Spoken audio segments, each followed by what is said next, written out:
sport, and there really is a boat for everybody out there.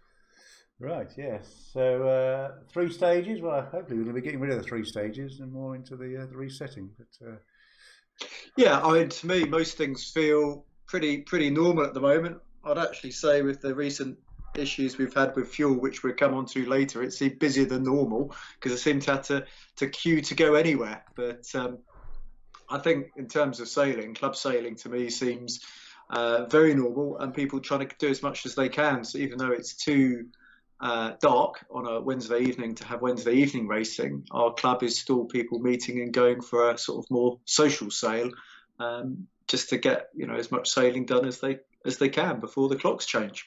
yeah, and I think that emphasis on local sailing is a good thing. Firstly it was the COVID, and now it's the fuel Well, I and just think energy. it's a good thing because it's all about the ratio of hours on the water to hours in a car, which is, I think, just good for every single reason. And yeah, we need to support our local sailing clubs. And I think that was one of the things people missed during COVID when they couldn't access their local club. And I think we're coming into the winter now, and hopefully some people who may have taken the winter off previously will carry on sailing all the way through. Yeah. Right. Okay. So looking at the stats, following a bit of a familiar graph, now. Yeah, I mean, it's just a plateau. I think it's probably around, I didn't check precisely, probably around 30,000 daily cases. If you sort of put that line across, it's actually relatively flat. Obviously, there's sort of little ups and downs. The main cases, no surprise, are people under 20 years old who are, now back in education. And the good news, if we flip on to the next slide, there's very few negative outcomes. I mean, every loss of life is absolutely tragic, but we need to remember these are people who've died with COVID, not necessarily because of or purely because of COVID. Life is not that black and white. So it's, sadly, the most vulnerable members of society do die, or possibly people who haven't been able to be double vaxxed for whatever reason. And if you put that against the number of daily births in the UK, you would see how where that number lies. So I think it's good just to have it up there as a reminder. Yeah. And it feels like the whole world is gradually opening up. I saw there's about another 50 countries that have been taken off the red list or will be in the near future. So we will still have a few international events coming up, and we can talk about that in the next show because of the Olympic Games, a lot of events got pushed back to the tail end of the year. So there you go. Yeah, but I think it's, as we said, it's about living with it and just really getting on with things, isn't it? And making the most. Yeah, I mean, my mum's already had her third shot, All right. so they are looking after the more vulnerable members of society. I can't remember which way around it was, but she had a flu shot in one arm and a COVID shot in the other arm, and I guess that'll probably be the way forward for over 70s or whatever it is going forward. And that was what, 6 months after the first or second? Yes, that's roughly 6 months after the second. So we're very lucky in the UK. We're ahead of an awful lot of other countries in terms of the rollout. So yeah, I think that's good. And as a sport, I keep on saying this, but sailing's such a good sport, being very, very outdoors and hopefully well ventilated. Yeah, and I think we showed that we can adapt, and that the risks can be contained. And if we do get into a bad winter, I think we've shown that events can go ahead, even if it means Exactly. changing in the car or whatever. But Yeah, my dry robe, other brands are available, is standing by. yes, and we've really seen a bumper summer events. A lot of events. Like the Tiger Trophy that should have been in the winter, moved to August bank holiday, and Yeah, we had the Ilka Nationals when you combine all three rigs. I mean, there was nearly 300 boats at the academy. yeah, and I Uh, think looking at the yachts and yachting nationals table, the numbers are actually very healthy. yeah, very healthy, especially when you see all those zeros from 2020. It's Yeah. Good to sort of bounce back, and more into a much more encouraging period. And I think, as we keep saying, the challenge now is it's the reset, isn't it? The restart, the reset, and building on all these numbers. exactly. It's, but still seeing a few events cancelled. Some of the But international some events. events in the winter just get cancelled due to weather. Wow, yes, that's right. And it was interesting. Well, last week other factors came into play. You know, with Yeah, I mean, I can understand it's not a great time to be driving long distances. The Ilkas actually had a qualifier up in Sunderland when this all kicked off, but I was incredibly lucky just to drive all the way up to Sunderland and fill up no problem. And on the way back, about halfway, I stopped off to fill up, and I saw that there was only the whatever they call it, the premium diesel, which wasn't out of action. So I filled up with that, and I went into the shop to pay, and the lady said, "You should have done that." all Well, right. should have done what?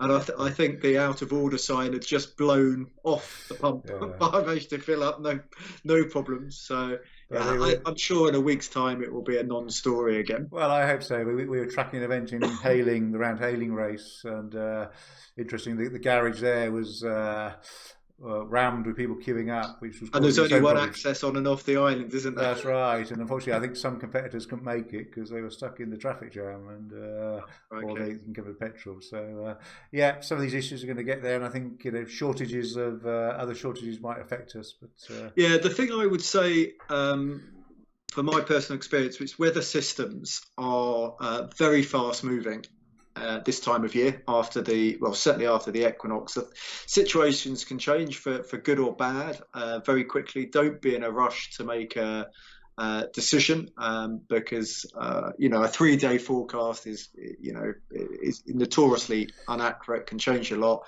I tend to start, or well, I'll put it the other way around. I don't tend to seriously start thinking until the Thursday morning isometric charts have come out, and even then there's a relatively high amount of uncertainty for the weekend yeah, on that basis. And this is what I do for a living, so don't panic when you're looking at the forecast in 5 days, 4 days, 3 days time and it's looking terrible, because you'll be surprised that how much it can change.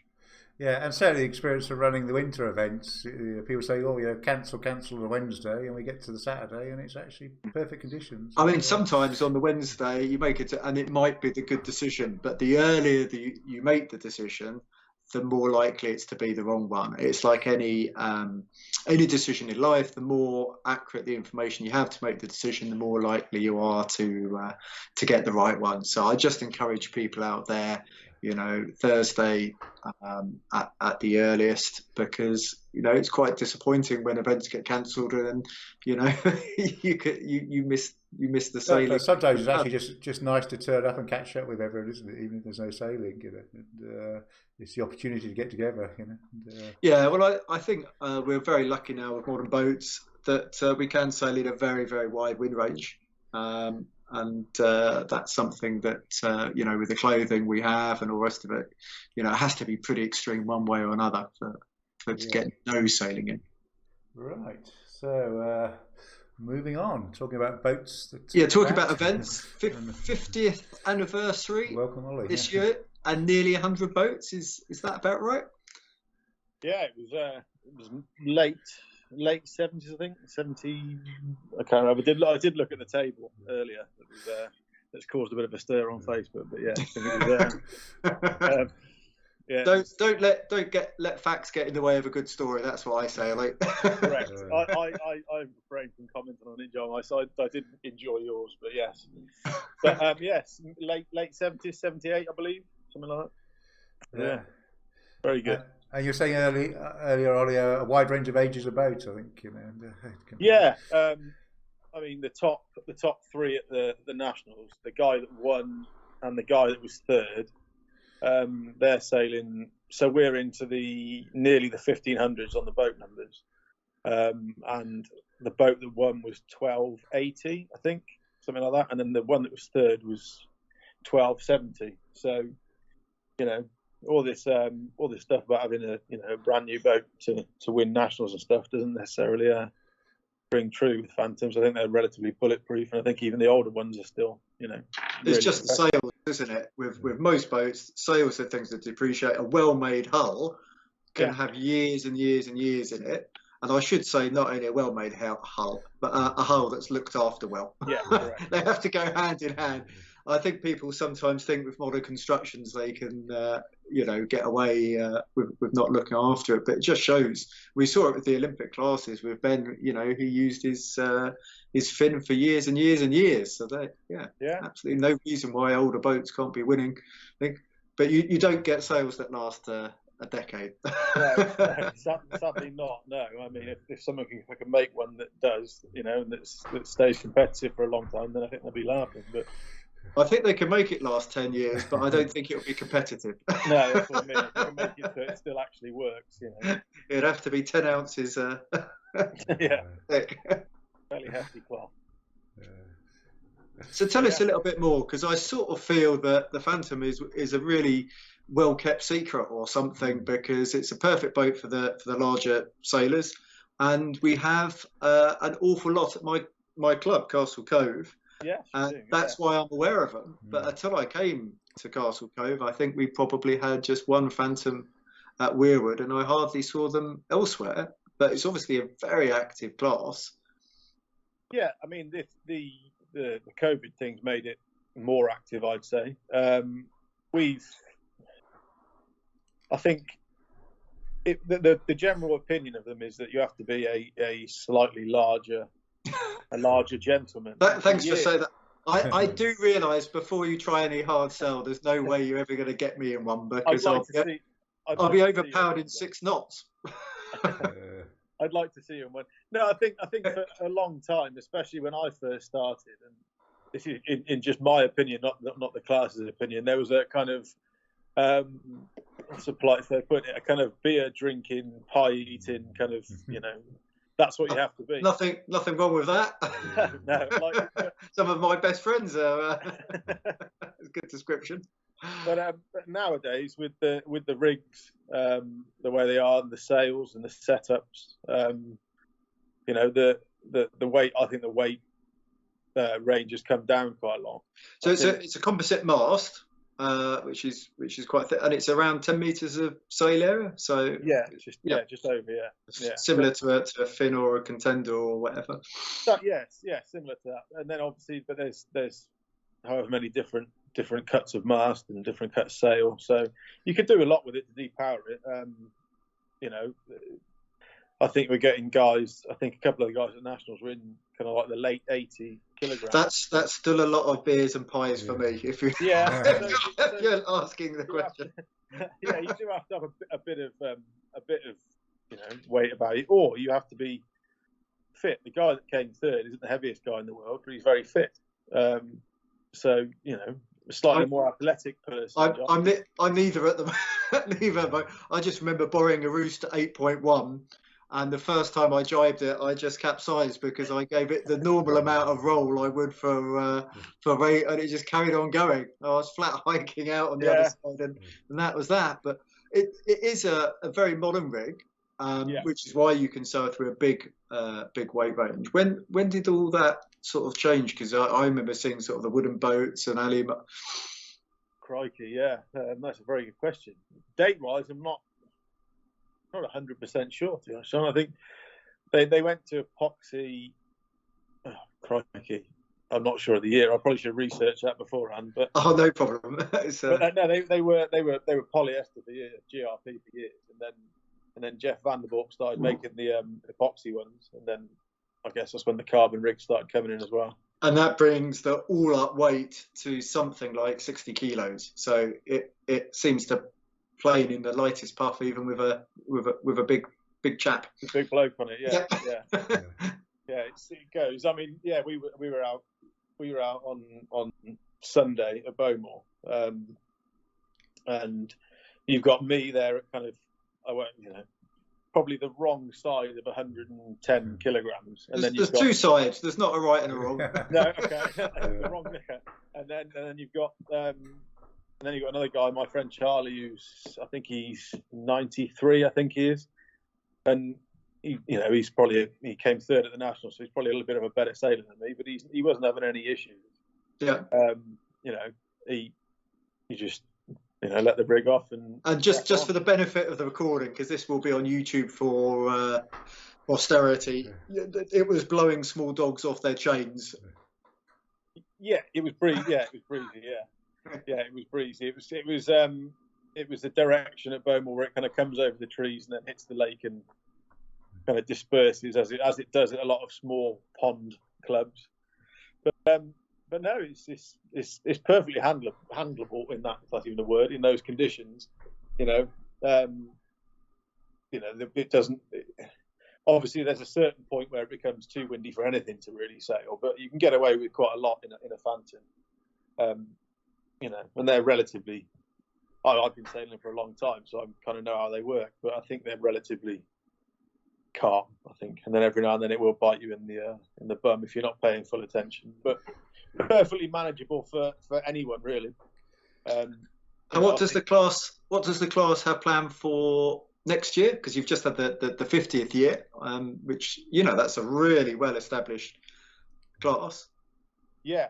And hopefully, as Simon says, things are looking at back to normal. Yeah, I mean, hopefully we've got Lyme, I think, for the Nationals next year. Oh, fantastic venue! So that's perfect. And I believe we're at Draycott for the inland. So there is stuff in the calendar, and we've got quite an active open meeting circuit around all of the areas to the north, and there's quite a big fleet on the east. And they're kind of spread up over 1 day and 2 day events. So you can kind of, if you're like me and you've got a family, you don't really want to be away for weekends at a time.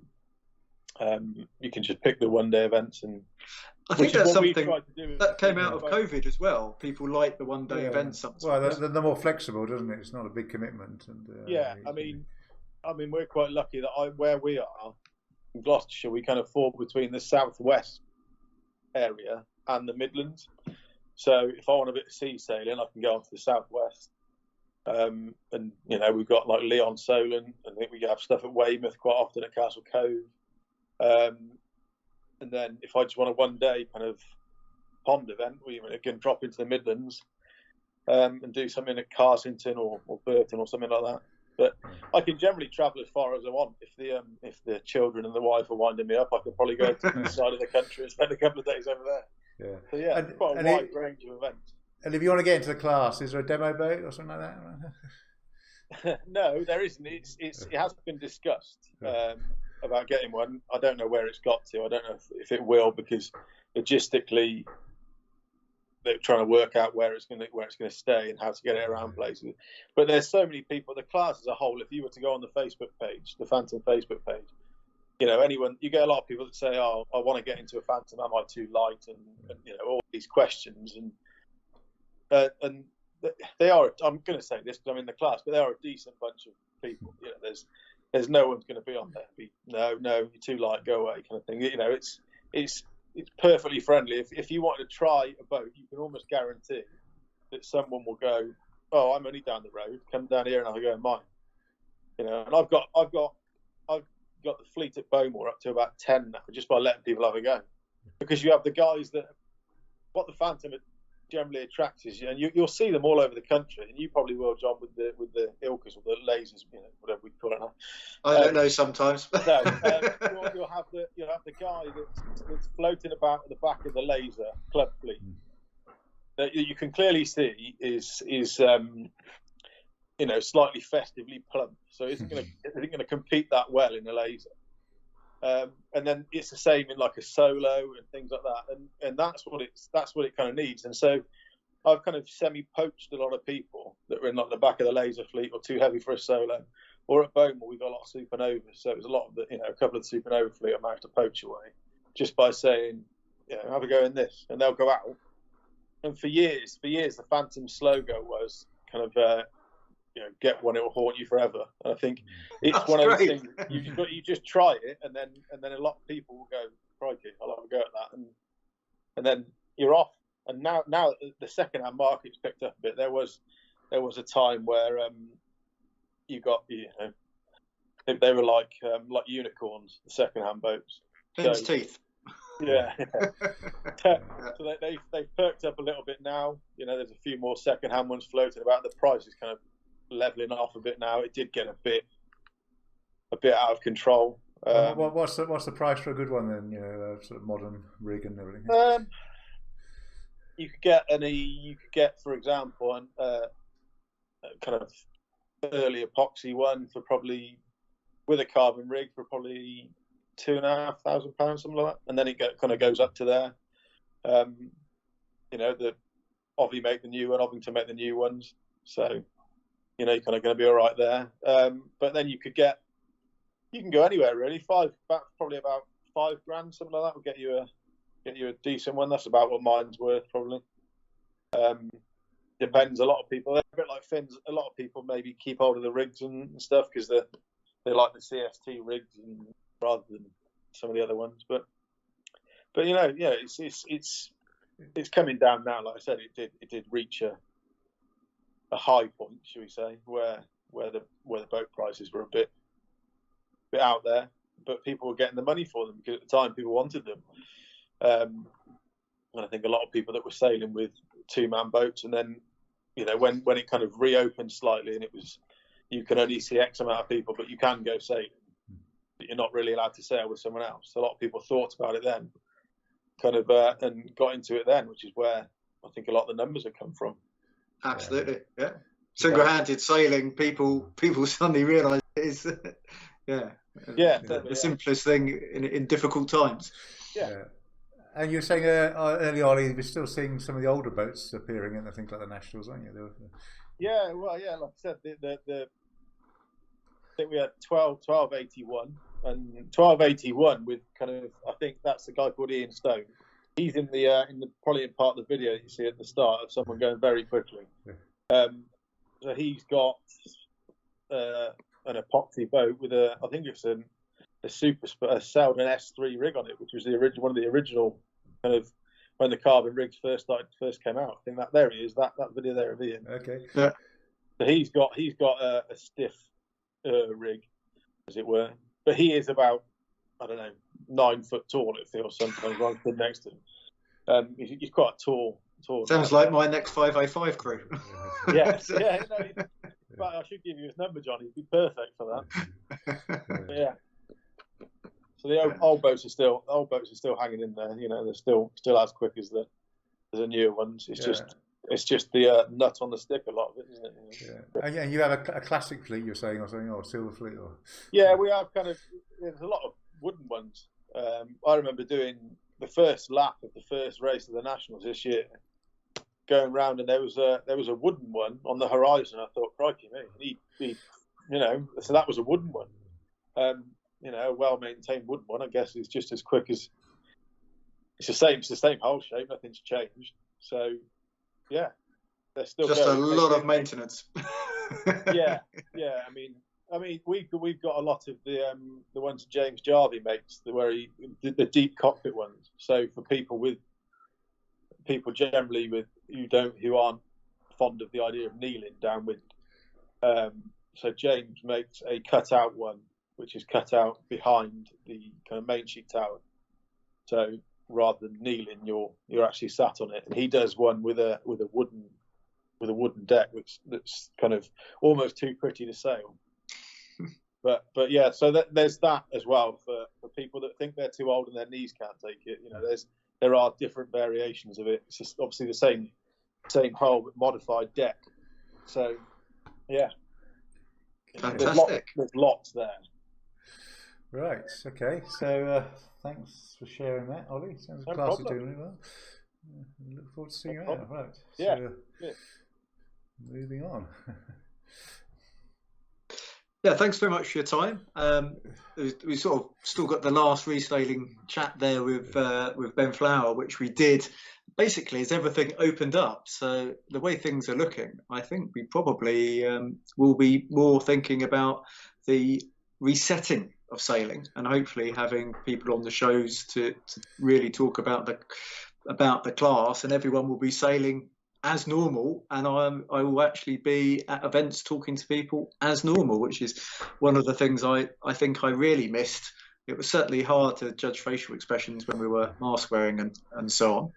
And I think one of the big things about the pandemic was the sort of mental side of it, which was very tough. And I think that sailing was a great release for people. And that was going to be today's coaching topic, because at the very top level, Everybody's superb athletes. In fact, if you look at most classes, you'll see a lot of familiarity with the body shape, as people absolutely optimize to the ideal weight. You see in a lot of classes, just a slight change in the sail, and the body weight goes up or down. Or the big thing for me was always, you could spot the 470 crews and 470 helms in the boat park pretty easily.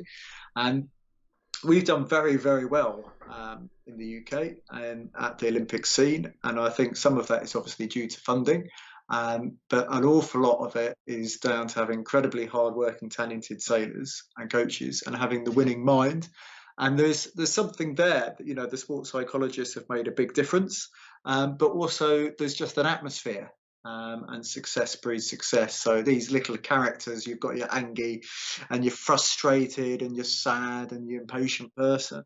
But actually, like many things in life, to win races, you need to be very pragmatic. The way I always see it when I do a club race, I'm not racing against anybody, I'm racing against the clock. And I guess in a way that's especially true for handicap racing. So every decision I make, is it going to gain or lose me some seconds, and you just get on with it. And at the end of the day, bad things happen. You have a poor start, poor tack, poor jibe, whatever, but you shouldn't let it affect you for the rest of the race. And I actually hear a lot more shouting sometimes at club level than I do at the very top of international fleets, where the people at the front just get on, sail their own race. And sailing is a consistency sport, and that's why that sort of temperament is so important. And that's why I think the more experienced athletes maybe have advantage. For yachts and yachting, I did the runners and riders, and I did a bit of trivia, and I also put their age down. And I was sort of thinking everybody was in their 20s, and actually an awful lot of the team were in their 30s. And I think one of the things is, getting the mental side of sailing sorted. It can take a while because there's just so many variables which you don't have in other sports. And I also think it's really important to have that just want to fight for every single meter on the water, and then you come off and you have a beer with your mates when you get off the water. And those things are definitely not mutually exclusive. And it's that sort of switching on and switching off thing. And don't let negative emotions affect you either on the water or off. And that was my piece for today. Good. So, looking to November now, number 40. Yeah, and the clocks will have changed, and I'll probably have to be sticking some more lighting in this room, or I'm going to end up a silhouette. But yeah, really keen to talk to the classes who haven't been on, because sailing really is a sport for everybody. And I think Olly did a wonderful thing tonight, that they're really looking after the people who were maybe sailing classes that they're a little bit too heavy for, and they've kept them in the sport and increased their enjoyment. And yeah, I forget exactly what it was, but 76 boats at nationals, I think that really, really says a lot. Yeah, and it's great. It shows the diversity, doesn't it, of the UK sailing scene. I mean, people complain sometimes there's too many classes, but you do need a wide range to cover all bases. Yeah, you can't stick everybody in a single hander.